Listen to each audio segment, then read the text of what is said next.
anunciando a vocês um testemunho de Deus. Não fiz com ostentação de linguagem ou de sabedoria, porque decidi não saber nada no meio de vocês, a não ser Cristo crucificado. E foi na minha fraqueza e também no meu grande temor e tremor que eu estive no meio de vós. A minha palavra e a minha pregação não constituíram em linguagem persuasiva de sabedoria, mas era uma demonstração do Espírito e do poder de Deus, para que a vossa fé não se apoiasse na minha sabedoria humana, mas sim fosse apoiada no poder de Deus. Entretanto, expomos sabedoria entre os experimentados, não porém a sabedoria desse século, nem a dos poderosos desta época, que se reduzem a nada. Mas falamos entre vós a sabedoria de Deus, o mistério outrora oculto, o qual Deus preordenou desde a eternidade para a nossa glória. Sabedoria essa que nenhum dos poderosos desse século conheceu. Porque se alguém desses tivesse conhecido, jamais teriam crucificado o Senhor da glória. Versículo 9.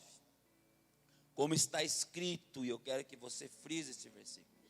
Como está escrito, nem olhos viram, e nem ouvidos ouviram, nem jamais adentrou o coração do homem o que Deus tem preparado para aqueles que o amam. Repita comigo: nem olhos viram, nem ouvidos ouviram o que Deus tem preparado para aquele que os amam. Nem o olho viu, nem o ouvido ouviu, ainda não subiu no coração do homem aquilo que Deus tem preparado para aquele que ama Ele. E você ama a Deus, querido? Você ama o Senhor de verdade? E se você ama o Senhor, então dê um aplauso bem forte para Ele, porque nem olhos viram, e nem ouvidos ouviram, e ainda não subiu no coração do homem aquilo que Deus tem para a tua vida, aquilo que Deus tem para a tua casa, aquilo que Deus tem para a tua família, aquilo que Ele predestinou para você. É debaixo desse entendimento desse versículo que nós temos que celebrar Ele mesmo. E saber que nada nos separa desse grande amor que o Senhor tem para nós. E que ainda não experimentamos aquilo que Ele tem guardado para nós. Paulo, quando está escrevendo essa carta aos Coríntios, Paulo, ele está em uma outra cidade, ele escreve essa carta aos irmãos. Essa carta que hoje é parte aqui da palavra de Deus. Foi uma carta que Paulo escreveu quando ele havia passado na igreja de Corinto, formado uma igreja. Havia uma igreja estabelecida naquele lugar. Quando você for com a tua esposa passear para a Grécia, lá para a Capadócia, né? Andar de balão na Turquia, olha, é ou não é maravilhoso, Rosângela? Nós ainda não fomos, mas é maravilhoso. Você pode andar de balão, né? Ontem eu vi o Luan Santana, a Samara estava vendo um programa, eu vi o Luan Santana fez uma homenagem para sua noiva, pedindo em casamento, em cima de um balão, gente. É chique no último, fala a verdade. Fica a dica aí, tá? Para você que está namorando, tá bom? E a Rosângela olhou para mim e falou, você nem me pediu assim em casamento, seja por isso, amor, quer casar comigo? Não casa não para ver. Paulo está escrevendo essa carta para essa igreja em Corinto. E Paulo está chamando a atenção dos irmãos, dizendo assim, ei, quando eu fui ter com vocês aí, eu não preguei preguei um evangelho no intelecto. Eu não quis aí falar sobre Sócrates, Aristóteles e tantos outros filósofos. Eu não quis falar sobre filósofos antigos e contemporâneos da época, que são pessoas que fazem parte do cotidiano da igreja de Corinto. Paulo está dizendo, eu não fui aí até vocês com uma sabedoria humana, mas eu fui pregar até vocês coisas comuns, coisas simples, e fui falar para vocês o cotidiano que nós, que cremos a Cristo, temos que viver. Porque nós, isso não é novo. Quando eu olho para esse texto, eu olho o apóstolo Paulo justificando para aquela igreja, que não precisa ser culto, não precisa ser intelectual, não precisa enfeitar o pavão. Se você conhece, amém. Mas tudo aquilo que Paulo estava dizendo, olha, o que me interessa de tudo isso é o poder de Deus, é o que Deus está fazendo na vida de vocês. Paulo estava dizendo para aquela igreja, aquilo que Deus tem preparado para vocês é maior do que qualquer tipo de conhecimento humano. Não que você não deva estudar, não que você não deva aprender. Eu fiz teologia, tem pessoas aqui que estudam. É extremamente importante para você que quer ser líder, que quer ministrar, que quer falar, é extremamente importante. Mas nós vivemos uma época que Paulo também já passou por isso, onde as pessoas estavam amarradas por questionamentos humanos, por filosofias humanas, por tantas coisinhas filosóficas. Mas Paulo estava dizendo, é o poder de Deus que muda a vida das pessoas, é o poder de Deus que transforma a vida das pessoas. Olha para a tua Bíblia, eu li até o versículo 9, olha o versículo 10 para a gente entender um contexto. Paulo está dizendo, no versículo 10, mas Deus, Ele nos revelou pelo Espírito, porque o Espírito a todas as coisas perscruta, até mesmo as profundezas de Deus. Porque qual dos homens sabe as coisas dos homens, senão o seu próprio Espírito que nele está? Assim também as coisas de Deus, ninguém as conhece, senão o Espírito de Deus. Ora, nós não temos recebido o Espírito do mundo, e sim o Espírito que vem de Deus, para que conheçamos o que por Deus nos foi dado de graça. Versículo 13, disto também falamos, não por palavras ensinadas, isso também falamos, não em palavras ensinadas pela sabedoria humana, mas ensinadas pelo Espírito, conferindo coisas com espirituais. O versículo 14 ele diz, o homem natural não aceita as coisas do Espírito, porque para ele são loucuras, e ele não consegue discernir espiritualmente. Paulo está dizendo, o homem natural, aquele que não conhece o Espírito de Deus, ele não consegue discernir essa graça, não consegue discernir esse poder de Deus que está na sua vida. Não adianta vir com intelecto, vir com falso entendimento. Se você não tiver o Espírito Santo de Deus, as coisas não vão acontecer e você não vai compreender. Paulo está dizendo que o homem natural, por mais que ele tente, ele não consegue discernir o Espírito. Ele não consegue discernir o que está acontecendo ao seu redor. O versículo 14 diz que quem é o homem natural? É o homem que ouve, é o homem que tem um monte de conhecimento, que busca informação, mas não penetrou no coração dele a revelação de que Jesus te ama, de que Jesus é poderoso, que Ele pode transformar a tua vida, que Ele pode transformar a tua casa, que Ele pode transformar a tua família, que Ele pode te dar paz em meio ao caos, que Ele pode te dar sono em meio à tribulação. O versículo 15 diz, olha, o homem espiritual, eu quero pregar para esse homem espiritual aí, amém, homem e mulher? O homem espiritual, o que está escrito no versículo 15? Porém, o homem espiritual julga todas as coisas, mas ele mesmo não é julgado por ninguém, pois quem conheceu a mente do Senhor para que possa instruí-lo? Nós, porém, temos a mente de Cristo.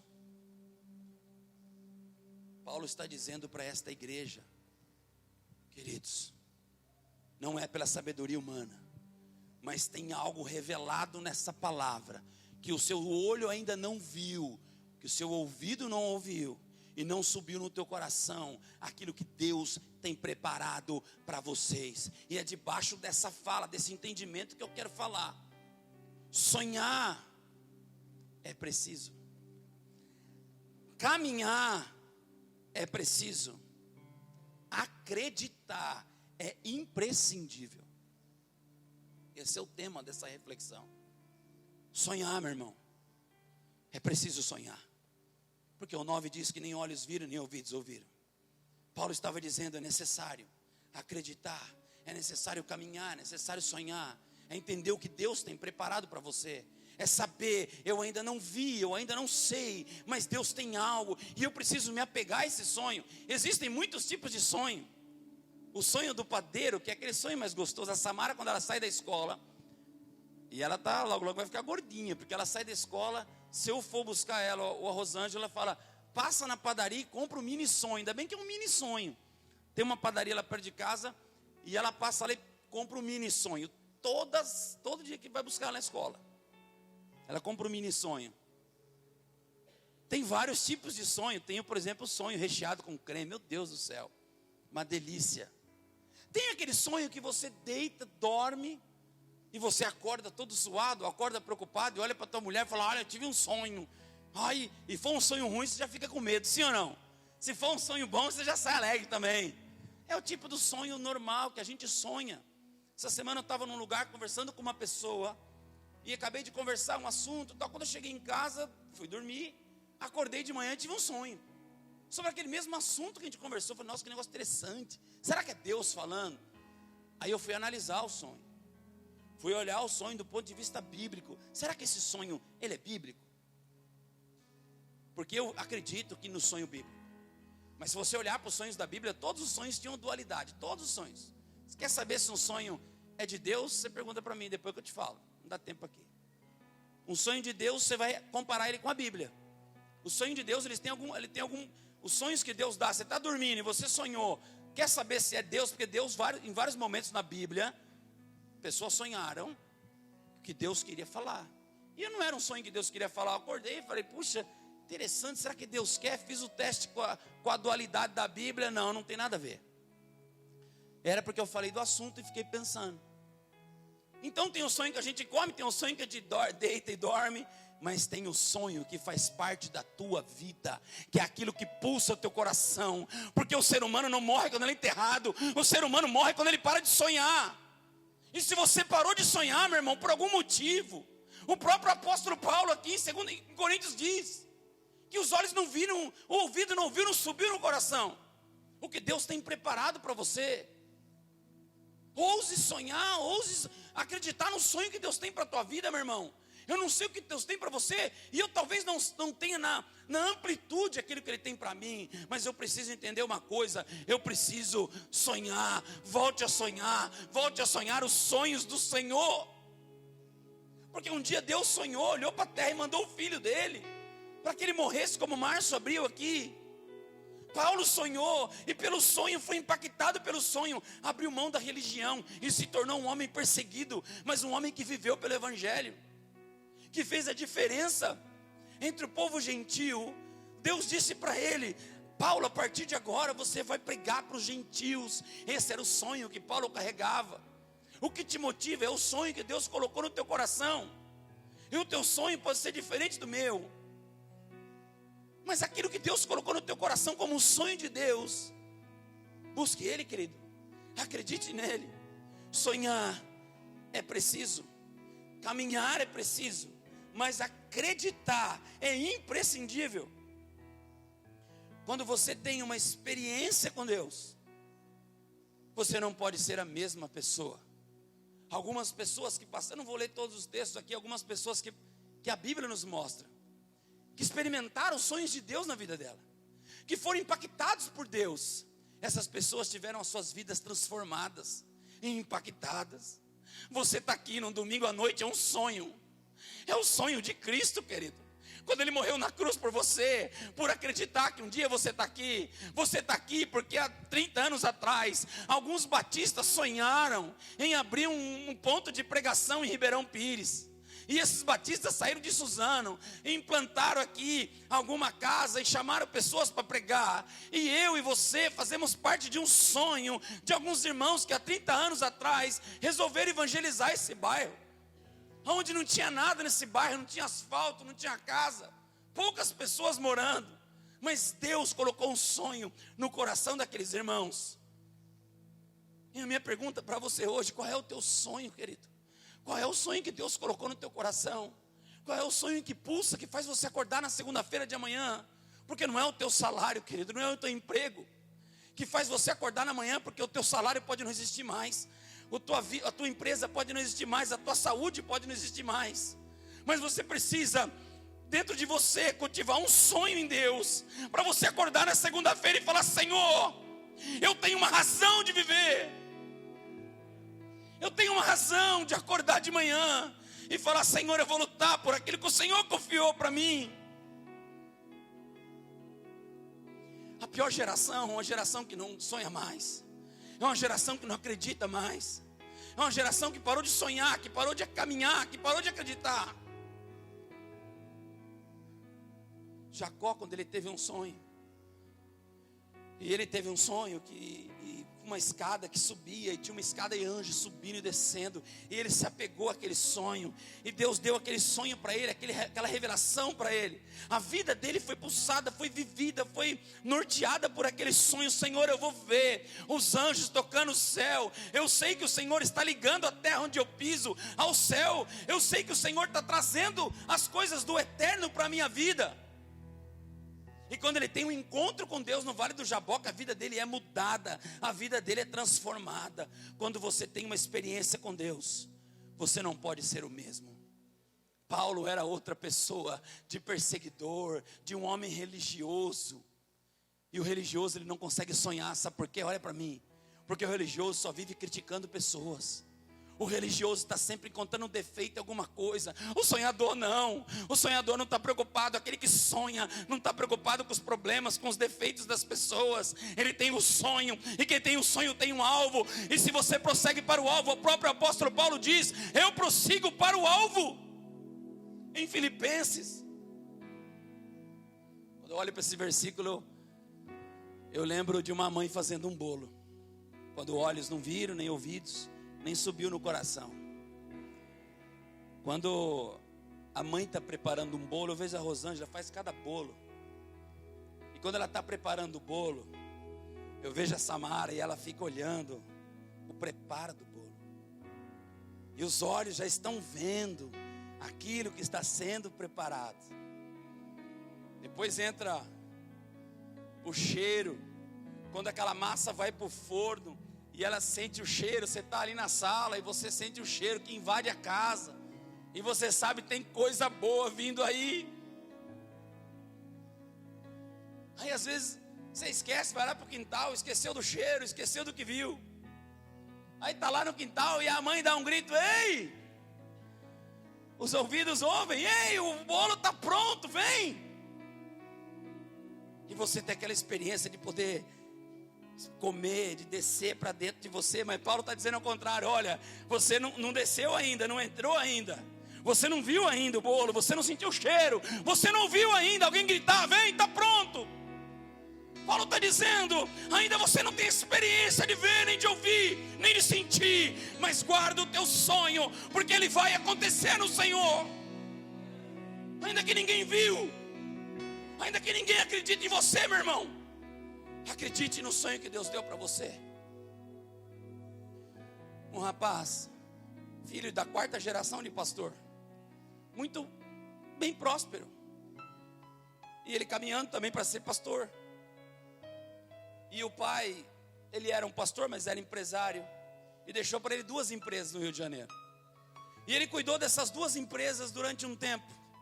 Faliu uma, ficou com a 2ª empresa, e trabalhou naquela 2ª empresa, fez de tudo, projetos.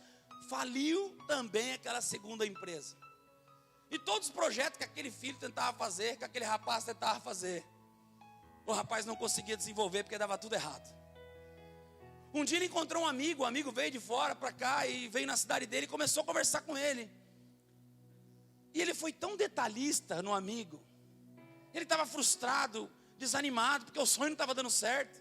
Tudo que ele estava fazendo, tentando cuidar da empresa, tentando cuidar das coisas, nada dava certo. Aí ele encontrou um amigo do peito mesmo e sentou e falou: como é que está a tua vida, Tiago? O Tiago disse: minha vida está legal, cara, só que nada dá certo. Aí o amigo falou: ei, conta para mim a tua história. E ele começou a contar em detalhes todos os fracassos que ele havia tido até os 27 anos de idade.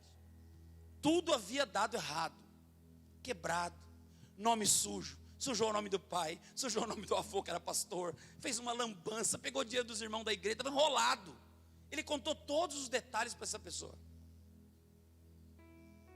Quando acabou, pensando que esse amigo que veio dos Estados Unidos ia emprestar um dinheiro para ele, o amigo falou assim: olha, Tiago, que história, você é muito detalhista nos fatos. Faz o seguinte, pega tudo isso que você me contou e põe num livro e publica esse livro. Ele, frustrado com aquele amigo, porque ele pensava que ia receber um dinheiro para poder se organizar, ele pegou aquelas ideias e colocou num papel. E esse jovem é um dos jovens que mais vendem livros hoje no mundo inteiro, porque a situação difícil dele fez ele escrever um livro. E esse livro se vendeu, se tornou um best-seller e outros best-sellers, e tudo que ele lança hoje é best-seller. Porque ele fez da situação que ele estava vivendo uma inspiração de transformação na vida das pessoas. Talvez o fracasso que você está vivendo hoje, minha irmã, é o testemunho que vai transformar a vida de outras pessoas. O fracasso do meu casamento com a Rosângela, no começo da nossa vida com Deus, no começo do nosso casamento. O fracasso do nosso casamento, a desistência, tudo que a gente viveu de ruim, serviu depois. Um dia a gente estava numa reunião, numa palestra, e o irmão disse exatamente isso para nós. A gente começou a contar o que estava acontecendo e falou assim: olha, o testemunho de vocês vai servir para muitos casais. Talvez o fracasso que você está vivendo agora seja testemunho na vida de outras pessoas. Você pode dar um aplauso para Jesus?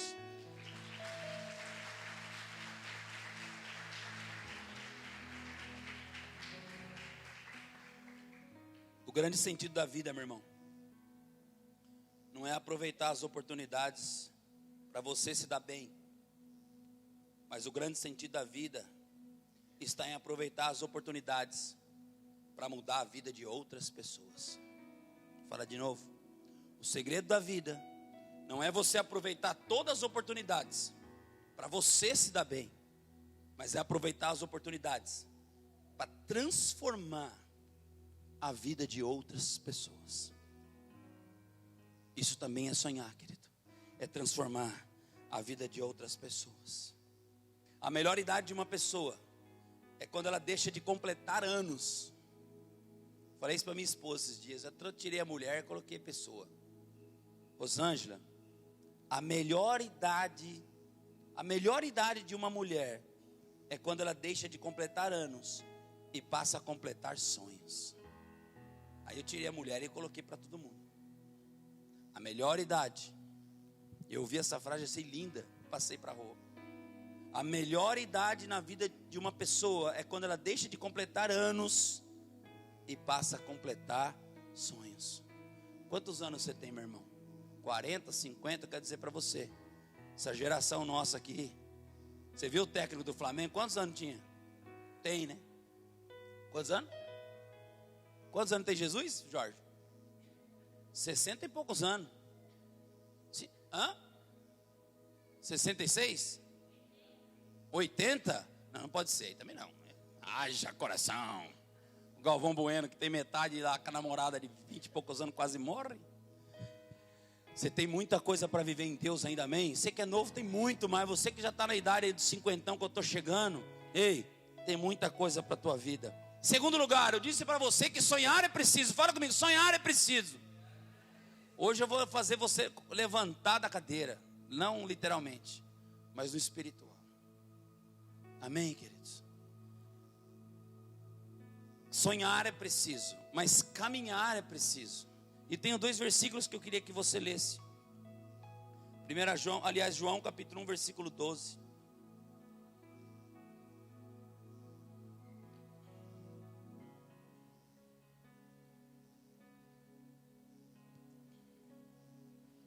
Quem tem sonho aí, diz amém.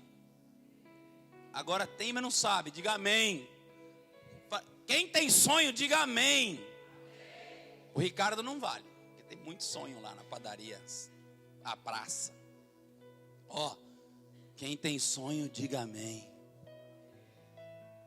Pensou Deus olhar para o teu sonho e falar assim: gostei do teu sonho, vou investir nesse negócio aí. Já pensou, meu irmão? Você e Deus é maioria em qualquer negócio que você tiver, em nome do Senhor Jesus. Mas caminhar, assim como sonhar é preciso, caminhar também é preciso. João capítulo 1, versículo 12, não precisava nem abrir, é um texto que todo mundo sabe. A todos que... Deixa eu abrir lá. Esqueci o texto. A todos que receberam, deu-lhes o poder de se tornarem filhos de Deus. Amém. A todos que receberam, deu-lhes o poder de se tornarem filhos de Deus, ao que creem no seu nome. 2 Coríntios capítulo 5, versículo 17, diz: quem está em Cristo é uma nova criatura, as coisas velhas se passaram, tudo se faz. Olha que interessante, se olharmos para João está dizendo, todo mundo que recebeu Jesus se tornou filho. Mas pastor, eu já não era filho. Olha para mim, quem aqui é filho de Deus? E o camarada que está lá na rua também é filho de Deus? Sim ou não? O que está largado lá hoje na sarjeta, que não quer saber de nada, o camarada também é filho de Deus? Sim ou não? Não. Porque para você se tornar filho de Deus, o texto diz, a todos que o receberam, quem aceitou, quem entendeu, quem abriu o coração, se tornou filho de Deus. Agora, e quem que não aceitou é o quê? É uma criatura. Porque quem está em Cristo é uma nova criatura. Amém? Quando Deus, Ele, aqui no versículo, em João capítulo 1, versículo 12, Ele muda a sua condição de criatura para filho. Caminhar é preciso, meu irmão, porque se você entregou a tua vida para Jesus, se você recebeu Jesus como teu Senhor e Salvador, você se tornou filho. Quando Deus muda teu nome, Ele muda o teu caminhar, como nós vimos com Jacó. Quando Ele te transforma de criatura para filho, e você se torna um filho de Deus, então ali é uma mudança de vida. O seu caminhar deve ser mudado, meu irmão. Olha aqui, por que às vezes a gente age como criatura? Por que às vezes a gente age como uma pessoa que não é filho de Deus? Se você entregou a tua vida para Jesus, se você orou recebendo Jesus, se você tem Ele no teu coração, se a graça te alcançou, você é filho, meu irmão. E se você é filho, você tem que caminhar como um filho. Algumas pessoas na Bíblia tiveram o nome mudado, por exemplo, Jacó. Jacó, quando ele é tocado por Deus, quando ele tem um sonho lá atrás, depois ele é tocado pelo anjo, a vida dele é mudada, o caminhar dele é mudado, e ele passa de chamar Jacó, que o nome significa aquele que engana, e passa a se chamar Israel, que significa príncipe de Deus, aquele que reina, aquele que governa. Assim foi com Simão. Lembra Simão? Quem que era Simão na Bíblia? Quem que era Simão? Pedro. Pedro chamava Simão. Jesus chega para ele e fala: vou transformar o teu nome, não só em Simão, não vou transformar deixar o teu nome como somente Simão, mas eu vou transformar o teu nome agora em pedra. O teu caminhar vai ser sobre a pedra, vai ser sobre a rocha. Cristo é a rocha, o caminhar dele é mudado. Levi, um cobrador de impostos, chamava Levi, e Jesus olha para ele e fala: Levi, a partir de agora seu nome não é Levi, a partir de agora seu nome é Mateus. Eu estou transformando o teu caminhar. É preciso, querido, sonhar é preciso, mas caminhar é preciso, queridos. Caminhar em direção àquilo que Deus tem para a tua vida. Porque muitas pessoas param no meio do caminho. Muitas pessoas param. Se a gente olhar Jacó, está numa caminhada, mesmo com a perna marcada, o anjo foi e marcou a perna dele, mesmo mancando, mas ele não parou. Deixa eu dizer uma coisa para você, de repente você pode estar mancando, está ferido, está machucado, não entende, não compreende, mas não pare, porque Deus tem preparado coisas para você que você ainda não viu. E às vezes você estava tão pertinho de abraçar aquilo que Deus tem para você, e pelo fato de você parar, você ainda não tomou posse daquilo que Deus tem para a tua vida, meu irmão. Quantas pessoas, irmão, chegam tão perto daquilo que Deus tem, mas quando ela chega perto, volta atrás tudo de novo, para o final da fila. Porque sonhar é preciso, mas caminhar também é preciso, meu irmão. Porque senão você se torna um sonhador. Conhece um sonhador? Você conhece um camarada que é sonhador? Toda semana ele tem um plano mirabolante na cabeça. Eu tenho uma pessoa da minha família assim, até interessante, ele manda no grupo: essa semana eu vou montar uma academia. Rapaz, e põe lá academia com o nome Fitness Campers, e põe o nome da academia e tal, porque olha, já fiz o cálculo, 1.000 alunos, R$100 é 150 mil. Caramba, bicho. Passa outra semana, cara, que plano maravilhoso que eu vou fazer. Eu vou vender agora um negócio chamado Forever. Olha, seguinte, o negócio é bom. Você entra com R$900. Aí é o seguinte, ó, vou emprestar os 900 para você, tá? Mas você entra, você me dá daqui 30 dias. Dá o seu cartão de crédito aí, passa não sei o quê. Passa uma semana, você liga para ele: e o Forever? Ah não, agora eu estou em outra coisa. Agora eu estou o seguinte, filho, estou comprando... Semana, uns dias atrás, eu estou comprando um carro. Quebrou a cara, meu Deus do céu. Não sabe nem compreender, dá para comprar um carro. Começou a vender carro, quebrou a cara. Aí depois, agora, não posso falar o nome de quem é a pessoa, né? Mas é uma benção. Na minha família, não é o Li não, tá? É o outro irmão. Agora eu vou vender terreno. Não, negócio que dá dinheiro é vender açaí. Vender bomba. Vender bomba, meu Deus, até bomba. Vai vender bomba para ficar forte. Essa é a diferença de quem só sonha e não caminha. Mas uma hora ele acerta o sonho dele. Se ele continuar assim nessa pegada, ele vai acertar. Uma hora certa, meu irmão. Eu ainda prefiro esse que toda semana tem um sonho diferente, do que aquele que fala assim, ó: não tem sonho nenhum, deixa a vida me levar. Meu irmão, é Zeca Pagodinho o nome desse cara? Que tem de crente Zeca Pagodinho, meu irmão. Deixa a vida me levar. Ah, eu estou salvo. Ah, Jesus vai voltar amanhã. Você é um miserável, meu irmão. Isso é uma vida desgracenta. O camarada fala: Jesus me salvou, estou aqui esperando, deixa ele me buscar. E as vidas que estão em fora precisando de nós, precisando de você. E o que você pode fazer por essa sociedade, pela tua família? Irmão, começa a caminhar, amém? Em último lugar, você precisa abrir a sua Bíblia. Lucas capítulo 7. Lucas capítulo 7. Sonhe, caminhe e acredite. Eu deixei esse camarada por final. Eu nunca vi ninguém acreditar. Jesus falou que esse camarada foi o camarada que mais acreditou. Que mais acreditou em Cristo. Que mais acreditou nele também. Quando você quiser uma autoestima, você lê capítulo 7 de Lucas. Você vai encontrar um homem que acreditou nele, que acreditava nele, que acreditava na tua equipe e que acreditava em Cristo. Esse camarada é um exemplo de alguém que sonha, alguém que caminha, alguém que acredita. Lucas capítulo 7, eu vou ler esse texto, dá tempo ainda. Acreditar é imprescindível. Quando Jesus concluiu essas palavras que falou ao povo, ele entrou numa cidade chamada Cafarnaum. Versículo 2 de Lucas 7. E o servo de um centurião, a quem estava muito enfermo, doente quase à morte, tendo ouvido falar a respeito de Jesus, enviou alguns anciãos judeus, pedindo que viesse curar o seu servo. E estes, chegando a Jesus, e com instâncias, lhe suplicavam, dizendo: ele é digno que te faça isso, porque é amigo do nosso povo. Ele mesmo nos construiu a sinagoga. Então Jesus foi com eles, e perto da casa do centurião, enviou-lhe amigos dizendo: Senhor, não o incomodes, porque não sou digno que entres na minha casa. Por isso eu mesmo não me julguei digno de ir até contigo. Olha o que é acreditar.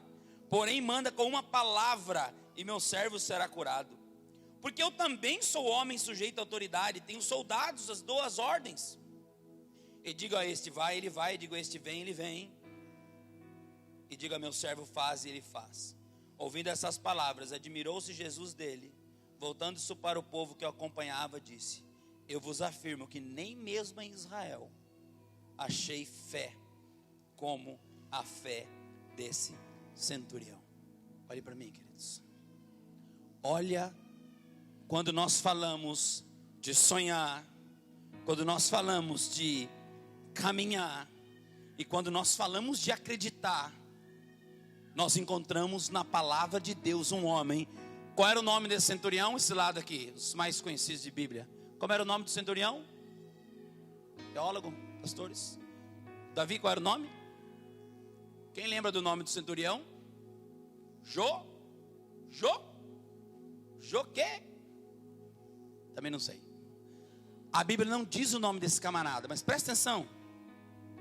Olha o exemplo desse homem, de alguém que acredita nele, que acredita em Cristo e que acredita nas pessoas.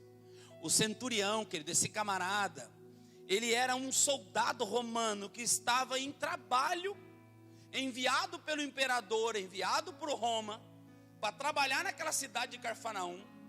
E esse camarada trabalhava nessa cidade. O centurião, ele cuidava de 100 soldados. Tinha 100 pessoas que estavam debaixo da sua autoridade. Aquele homem, ele envia alguns amigos e fala: vai até Jesus. Ele tinha um amigo da casa dele que estava doente, falou: vai lá e fala do meu amigo que está doente, porque eu tenho autoridade para mandar, mas quem tem poder para curar é Cristo. Ele sabia a diferença entre autoridade e poder. Ele tinha autoridade para mandar, mas ele sabia que Jesus tinha autoridade para curar. E quando ele manda os amigos até Jesus, Jesus fica impressionado com a fé daquele homem, porque aquele homem acreditava. E eu quero encerrar com esse camarada. O que esse camarada quer ensinar para mim e para você? Esse camarada, na cidade ali, que é de onde ele estava, mesmo sendo um romano, ele reconstrói a sinagoga dos judeus. Ou seja, ele faz a diferença na cidade onde ele estava. Era um homem que, mesmo sendo um romano, ele dentro de Cafarnaum, dentro do povo de Israel, ele está fazendo uma obra, ele ajudou a construir a sinagoga. Era alguém que acreditava. E Jesus se alegrou com isso, meu irmão. Não torce o nariz, porque Jesus se alegrou. E Jesus repara: não encontrei fé igual nenhuma na Bíblia. Ninguém de Israel, nenhum religioso tem fé como esse homem. Porque ele colocou a mão e reconstruir, fala de pegar bloco, de pegar tijolo. A sinagoga é um lugar importante para o judeu, porque o judeu perdeu o templo. E na época de Jesus, onde eles se reuniam? Nas sinagogas. As sinagogas eram lugares pequenos, como igreja para 50, 100 pessoas. Ali eram tratados de assuntos todo sábado, liam a palavra, tinham entendimento da palavra, estudavam a palavra. Mas durante a semana, eles tinham as reuniões da cidade.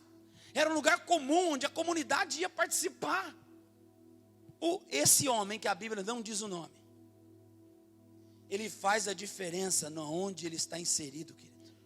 Ele mesmo não conhecendo o Deus de Israel, ele mesmo não conhecendo a palavra, a Torá, ele não sendo um judeu, ele é alguém que põe a mão na obra e ajuda a construir a sinagoga. Ele é alguém que dá um passo de fé, ele é alguém que nos ensina uma lição, queridos. E Jesus se admira com a atitude daquele homem, que tinha uma fé tremenda, mas que fazia diferença onde ele estava. E a minha pergunta para você nessa noite: você faz a diferença no lugar que você está inserido, meu irmão? Você, como esse homem que a Bíblia não diz o nome, que também tinha sonhos, que também tinha projetos, mas que estava naquele lugar, E quando ele vê o amigo dele doente, e ele fala, e alguém diz, olha, tem um tal de Jesus aí, que diz que o camarada cura. Na hora ele fala, se esse camarada cura, então ele vai curar meu amigo. Vai lá e chama ele. Quando Jesus vai entrando na cidade, ele manda um outro recado, não entra na minha casa. Eu não sou digno. Eu não sou digno, ou seja, eu não sou da mesma religião que a sua. No original eu não cumpro a lei da Torá. Não entra. Você não pode entrar como um Messias, você não pode entrar aqui na casa de alguém que não é um judeu. Não entra na minha casa, eu não sou digno. Mas libera uma palavra, que ele vai ser curado. É preciso sonhar, meu irmão. É preciso caminhar. Mas é preciso acreditar no poder de Deus. Acreditar que Deus tem poder para transformar a sua história. Acreditar que Deus é poderoso para transformar a tua vida. E seja lá qual for o sonho que Deus te deu. Olha para o polegar do seu dedo aí, ó. É redundante dizer isso, mas você sabe que essa digital aqui é totalmente diferente. Mas nessa digital tem um sonho escrito. Tem um sonho aí nessa digital que não é igual ao meu sonho. Que Deus colocou aí um sonho na sua digital. Ela é só sua, é tua senha. É a senha do acesso que Deus deu para você, para que você cumpra o propósito dele, porque os seus olhos ainda não viram.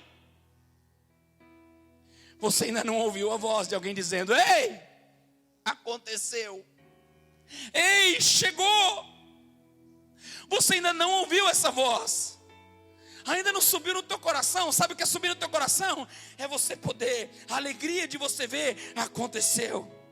Mas eu quero dizer para você que nessa noite o Senhor te diz, a despeito de não ter visto, de não ter ouvido, mas Deus está dizendo para você, os seus olhos não viram, mas Ele já contempla o que Ele tem para a tua vida.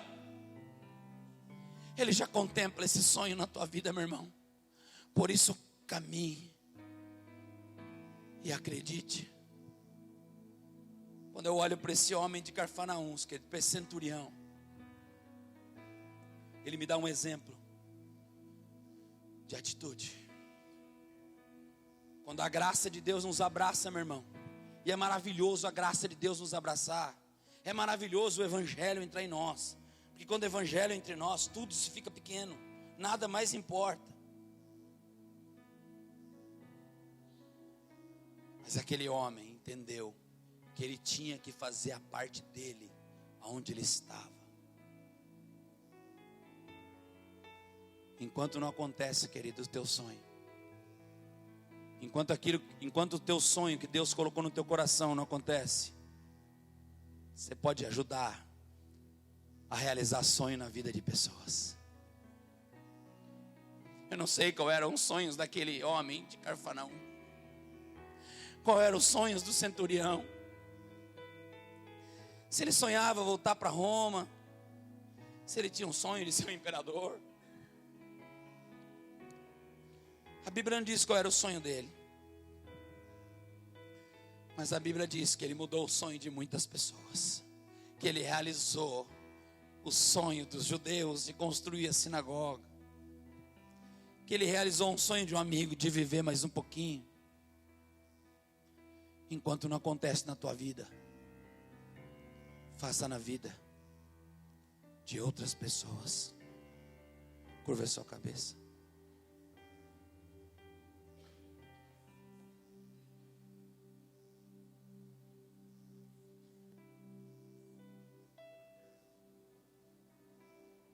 Ore ao Senhor, querido. Essa é uma noite de ressuscitar sonhos.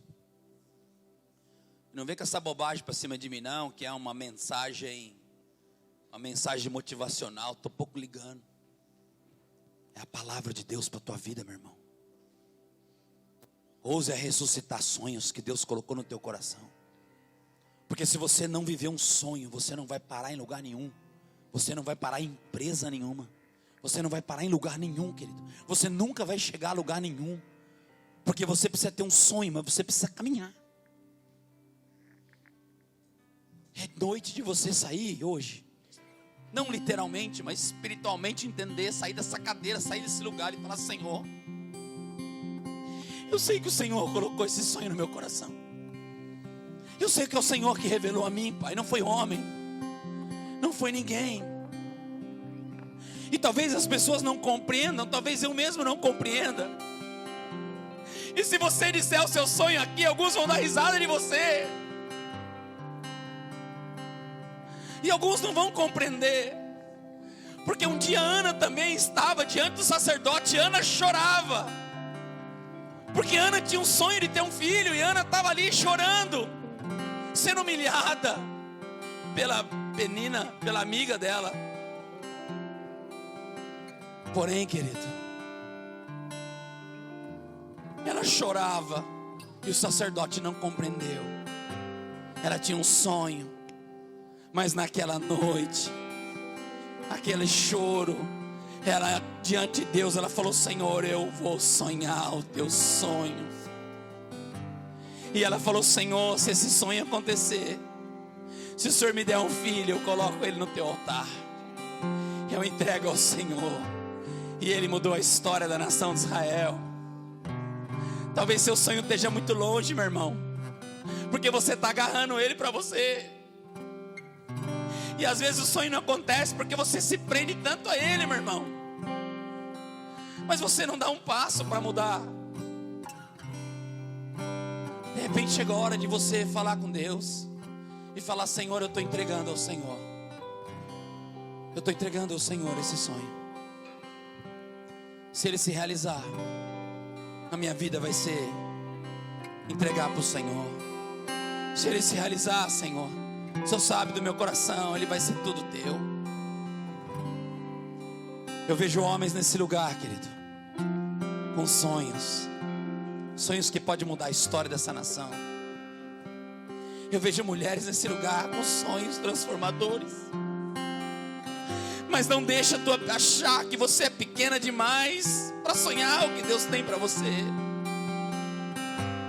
Não deixa você pensar, esquece os religiosos, meu irmão. Esquece os religiosos. Vive aquilo que Deus tem, aquilo que Deus planejou. Caminhe e acredita. Apenas uma palavra do Todo-Poderoso pode mudar a tua história, em nome de Jesus.